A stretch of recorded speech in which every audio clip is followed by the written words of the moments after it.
नमस्कार दोस्तों, स्वागत है आपका हमारे YouTube चैनल राजन इंस्पायर्ड पर। क्या आपने कभी महसूस किया है कि आप हमेशा दूसरों की मदद करते हैं और जब आपको उनकी मदद की सबसे ज्यादा जरूरत होती है तो कोई भी आपके साथ नहीं खड़ा होता?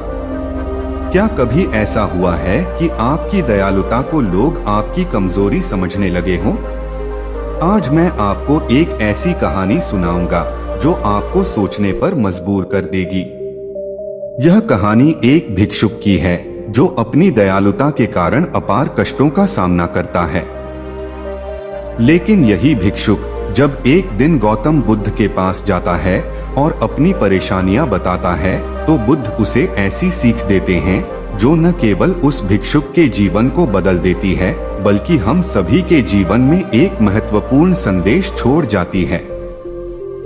एक बार की बात है, गौतम बुद्ध के पास एक भिक्षुक आया। वह भिक्षुक अत्यंत दयालु और दूसरों की मदद करने वाला था। उसकी दयालुता के किस्से दूर दूर तक मशहूर थे। गांव का हर व्यक्ति जानता था कि अगर किसी को किसी भी प्रकार की मदद की जरूरत है तो वह इस भिक्षुक के पास जा सकता है। यह भिक्षुक बचपन से ही ऐसा था। अगर किसी के पास खाना नहीं होता तो वह अपनी थाली उनके साथ बांट देता। अगर किसी को कपड़ों की जरूरत होती तो वह अपने कपड़े उतार कर दे देता। उसे इस बात में सुकून मिलता था कि वह दूसरों की मदद कर रहा है। वह सोचता था कि यही उसका धर्म है, यही उसका कर्तव्य है। लेकिन धीरे धीरे गांव वालों को यह आदत हो गई। लोग छोटी छोटी बातों के लिए भी उसके पास आने लगे। किसी को कुछ चाहिए होता तो वे पहले भिक्षुक के पास जाते बजाय खुद मेहनत करने के।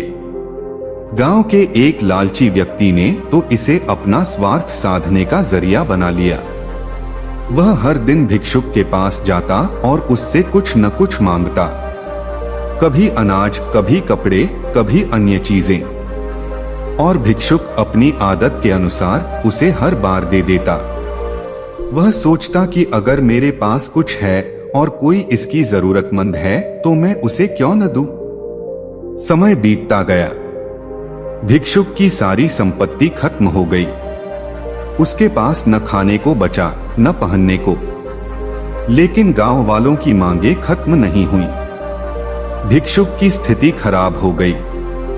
अब भिक्षुक बीमार पड़ने लगा। उसकी सेहत खराब होने लगी। उसने सोचा कि जिन लोगों की वह हर बार मदद करता था अब वे उसकी मदद करेंगे। लेकिन ऐसा कुछ नहीं हुआ। जब वह गांव वालों से मदद मांगने गया तो उन्होंने कहा, हमारे पास तुम्हारे लिए समय नहीं है। तुम्हारी परेशानियों का हल तुम्हें खुद ही ढूंढना होगा। यह सुनकर भिक्षुक को बहुत दुख हुआ। उसने सोचा, मैंने अपनी पूरी जिंदगी दूसरों के लिए समर्पित कर दी, लेकिन आज जब मुझे उनकी जरूरत है तो कोई मेरे साथ नहीं है। क्या मैंने कुछ गलत किया? भिक्षुक अपनी समस्या लेकर गौतम बुद्ध के पास गया। उसने सारी बातें बताईं और कहा, भगवान, मैंने हमेशा दूसरों की मदद की। मैंने कभी किसी को मना नहीं किया। फिर भी आज जब मुझे उनकी जरूरत है तो कोई मेरी मदद करने के लिए तैयार नहीं है। क्या मैं गलत था? बुद्ध ने उसकी बात ध्यान से सुनी। उन्होंने शांत स्वर में कहा, तुम्हारी गलती यह नहीं थी कि तुमने दूसरों की मदद की। गलती यह थी कि तुमने अपनी सीमाएं तय नहीं की। जब तुमने अपनी जरूरतों को अनदेखा कर दिया तो तुमने दूसरों को यह सिखा दिया कि तुम्हारी जरूरतें महत्वहीन हैं। बुद्ध ने एक दिया उठाया और कहा, देखो इस दिए को। यह तभी तक जल सकता है जब इसमें तेल है। अगर सारा तेल खत्म हो जाए तो दिया बुझ जाएगा। और जब दिया बुझ जाएगा तो वह न खुद को रोशनी दे पाएगा और न दूसरों को। इसी तरह अगर तुम अपनी सारी ऊर्जा और संसाधन दूसरों को दे दोगे तो तुम्हारे पास खुद के लिए कुछ नहीं बचेगा। और जब तुम खुद ही कमजोर हो जाओगे तो दूसरों की मदद कैसे करोगे? बुद्ध ने समझाया, दयालुता महान गुण है, लेकिन यह तभी तक प्रभावी है जब यह संतुलित हो।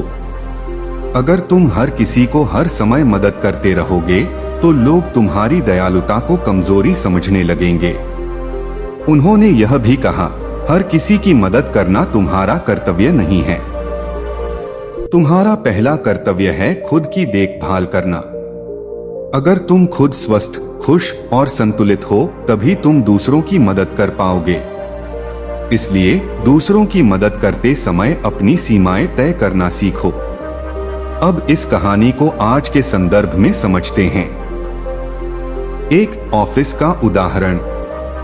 कई बार ऑफिस में लोग सोचते हैं कि अगर हम दूसरों की मदद करते रहेंगे तो हमें उनकी सराहना मिलेगी।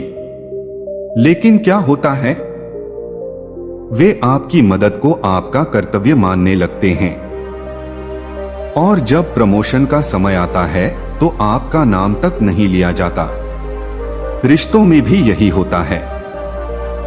अगर आप हमेशा दूसरों की जरूरतों को अपनी जरूरतों से ऊपर रखेंगे तो वे इसे आपकी जिम्मेदारी मानने लगेंगे। और जब आप मदद करने से मना करेंगे तो वे आपको स्वार्थी कहेंगे। बुद्ध ने भिक्षुक से कहा, दयालु बनना अच्छा है, लेकिन दयालुता का अर्थ यह नहीं है कि तुम अपनी सीमाओं को तोड़ दो। ना कहना सीखो। यह कमजोरी का नहीं बल्कि ताकत का प्रतीक है।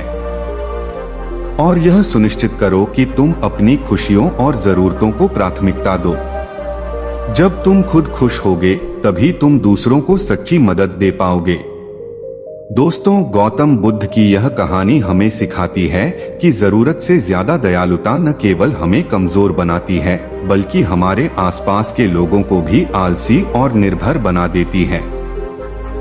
अपनी सीमाएं तय करें, दूसरों की मदद जरूर करें, लेकिन अपनी जरूरतों और प्राथमिकताओं को कभी न भूलें।